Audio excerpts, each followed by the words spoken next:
kita gagal masuk dalam meyakini bahwa Allah itu terbaik, ya. Maka harus subhanak, maha suci Allah. Apapun, mau kondisi rumah tangga Anda divorce misalnya, bercerai, mau kemudian Anda harus ditinggalkan oleh pasangan Anda misalnya pun dikhianati, Anda misalnya apapun yang sakit-sakit di apa yang kita hadapi dalam dunia ini, ya kita harus subhanak, mensucikan Allah.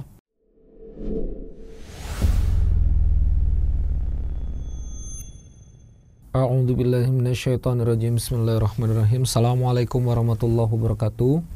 Alhamdulillahirabbil alamin. Allahumma shalli ala sayyidina Muhammad wa ala ali sayyidina Muhammad. Kita ketemu lagi dalam pembelajaran Quranic Insight for Entrepreneur. Makasih kawan-kawan sekalian sudah membersamai kami di episode 71. Kali ini part terakhir dari ayat-ayat ijabah, ya, yang kemudian dijawab oleh Allah, fastajabna lahu, fastajabna lahu, fastajabna lahu. Dan sekarang kita sudah sampai di ayat doa Nabi Zakaria. Kita masuk di Quran surah 21, ya, Quran surah 21, surah Al-Anbiya. Quran surah 21 ayat 89, ya, 89 dan 90, ya.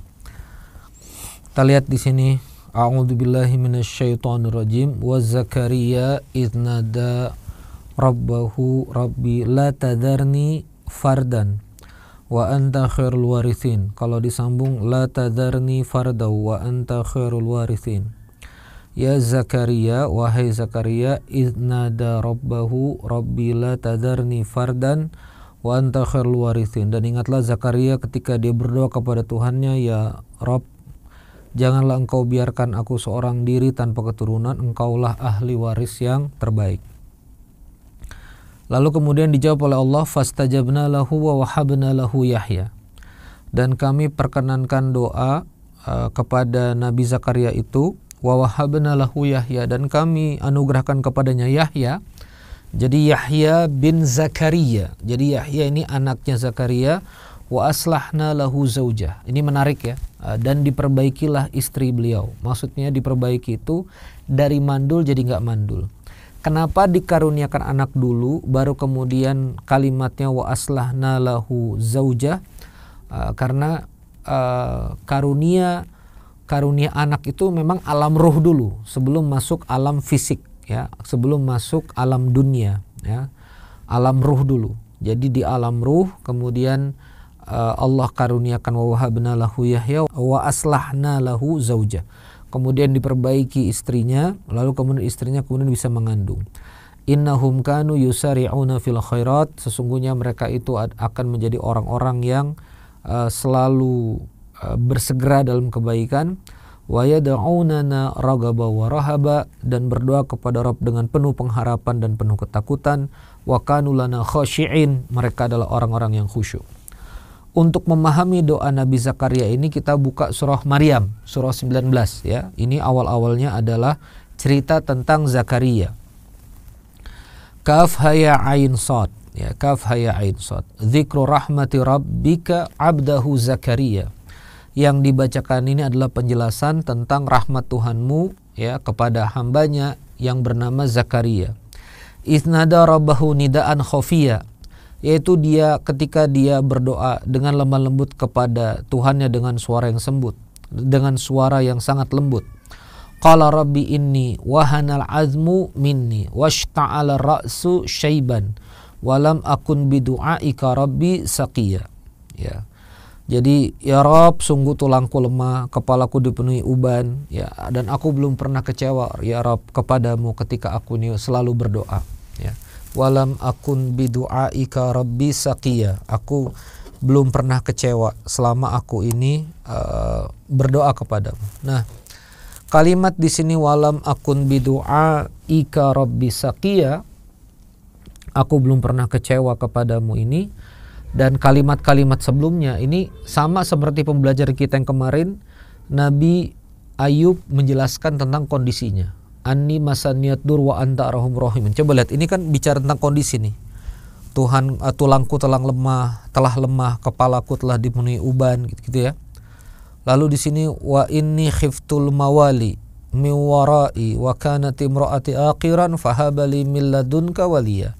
Dan sungguh aku khawatir terhadap kerabat sepeninggalkanku, padahal istriku adalah orang yang mandul, maka anugerahilah aku seorang anak dari sisimu. Di sini doanya terus terang, ya. Lalu kemudian Nabi Zakaria melanjutkan yarisuni wa yarisu min ali Yaqub, dan dia mewarisiku dan mewarisi, dan jadikanlah dia ya Tuhanku seorang yang Engkau ridhoi. Jadi minta pewaris. Di sini lalu kemudian dia Zakaria, inna nubasyiruka bigulamin ismu Yahya lam naj'alahu min qablu samia. Wahai Zakaria, kami memberi kabar gembira kepadamu seorang anak yang bernama Yahya. Nah, di sini baru di ayat 7 ini dikaruniakan Yahya. Nah, sehingga teman-teman sekalian di surah Al-Anbiya ini kejadiannya itu begitu. Jadi Nabi Zakaria ini lama nggak punya anak. Ada sebagian menyebut lama nggak punya anak laki-laki, nggak punya pelanjut pewaris keturunan. Ya, maka Nabi Zakaria berdoa. Nah, coba lihat doanya. Doanya itu Robbi la tadarni fardan. Ya Rob, jangan engkau biarkan aku sendiri. Ini lagi-lagi kita bicara tentang keadaan. Robbi la tadarni fardan. Wa anta khairul warithin. Lagi, keadaan pujian. Anni masanniyadur wa anta arhamur rahimin. Ya Allah, jangan engkau biarkan aku sendirian. Wa anta khairul warithin. Engkaulah sebaik-baik pemberi ahli waris. Ya, gampangnya begitu. Engkaulah sebaik-baik pemberi pewaris. Engkaulah sebaik-baik yang bisa menganugerahiku anak. Ya Rabb, janganlah engkau biarkan aku dalam kesulitan ini. Wa anta khairur razikin. Engkau sebaik-baik pemberi rezeki. Ya Allah, janganlah engkau biarkan orang tuaku dalam keadaan sakit. Ya. Wa anta arhamur rahimin. Engkau Maha Pengasih, Maha Penyayang. Wa anta syafi' khairul syafi'in. Engkau adalah sebaik-baiknya penyembuh. Engkau adalah sebaik-baiknya obat. Khairut dawa, ya. Engkau adalah sebaik-baiknya yang bisa menyembuhkan, sebaik-baiknya penyembuh. Engkau adalah sebaik-baiknya pengasih. Ya Allah, janganlah engkau biarkan aku dalam dosa. Rabbana zalamna anfusana wa illam taghfir lana wa tarhamna lanakunanna minal khasirin. Ya Rabb, aku menzolimi diriku sendiri. Ya. Kalau misalnya aku ini tidak diampuni, sungguh aku benar-benar rugi. Ya Rabb, jangan engkau biarkan aku tenggelam dalam dosa. Jangan engkau biarkan aku tenggelam dalam maksiat. Ya Rabb, jangan biarkan aku tenggelam dalam ketidaktaatan kepadamu. Ya Rabb, jangan engkau biarkan aku pusing dalam mengurusi bisnisku. Wa antal khairul huda. Engkaulah sebaik-baik khairul hadi. Engkaulah sebaik-baik pemberi petunjuk, sebaik-baiknya petunjuk. Allahumma inni as'alukal huda wa tuqa wal afafa wal ghina. Ya Allah, karuniakan aku petunjuk, karuniakan aku berlimpahan. Ya, karuniakan aku penjagaan, bisa menjaga diri, bisa menjaga ifah. Ya Allah, janganlah engkau biarkan aku bingung mengurusi bisnisku. Engkau Maha Pemberi petunjuk. Ya Allah, janganlah engkau biarkan aku sendirian mengurusi bisnisku. Engkau sebaik-baik pembentuk tim. Engkau sebaik-baik yang bisa menghadirkan tim. Engkau sebaik-baik yang bisa menghadirkan mitra. Engkau sebaik-baik yang menghadirkan resource sumber daya. Ya Allah, ya Rabbana, jangan kau biarkan aku sendiri. Engkau sebaik-baik yang kemudian menjodohkan, yang mengumpulkan, ya, dengan suami, dengan istri yang baik, dengan rumah tangga. Engkau yang memberikan karunia sakinah, mawaddah, warahmah. Jadi teman-teman sekalian, belajar pakai doa-doa seperti ini. Ya, belajar untuk kemudian mengungkapkan kondisi. Ya, belajar untuk kemudian mengungkapkan kondisi dan tutup dengan pujian kepada Allah. Ya Allah, ampunilah aku, Engkau Maha Pengampun. Ya Allah, kumpulkan aku dengan orang-orang baik, Engkau yang Maha mengumpulkan. Ya Allah, ampunilah, maafkanlah aku, Engkau Maha Pemberi maaf. Ya Allah, sembuhkan aku, Engkaulah yang Maha Penyembuh. Ya Allah, ya Rabbana, bahagiakan aku, Engkaulah yang menggenggam hati. Ya Allah, jauhkanlah aku, ya Allah, dari azab-Mu, Engkaulah yang Maha mengazab, ya, dan Engkaulah juga yang menahan azab, ya. Nah, maka kawan-kawan sekalian yang dirahmati Allah Subhanahu wa taala, belajar dengan doa seperti ini. Nah, doa ini kemudian dahsyat, ya. Kalau kita lihat pelajarannya di sini, Nabi Zakaria nggak hanya dikaruniakan anak, tapi wa aslahna lahu zaujah, ya. Jadi Allah itu di kalimat Nabi Zakaria itu tentang anak. Tapi perbaikan Allah menyeluruh kepada siapa? Menyeluruh juga kepada pasangan Nabi Zakaria. Maka di sini ada kalimatnya diislah wa aslahna lahu zaujah. Maka diperbaikilah istrinya. Maka dibuatlah kemudian istrinya bisa mengandung lagi, bisa kemudian melahirkan lagi dan seterusnya. Innahum kanu yusari'una fil khairat. Dan sesungguhnya mereka adalah orang-orang yang kemudian keturunan yang kemudian nanti ya itu benar-benar bersegera dalam kebaikan. Ya, bersegera dalam kebaikan. Apa maksudnya bersegera dalam kebaikan? Ya orang-orang soleh. Bayangin kalau kita pengen punya anak, begitu punya anak, anaknya nggak soleh. Nah ini udahlah punya anak, anaknya dijadikan anak yang soleh.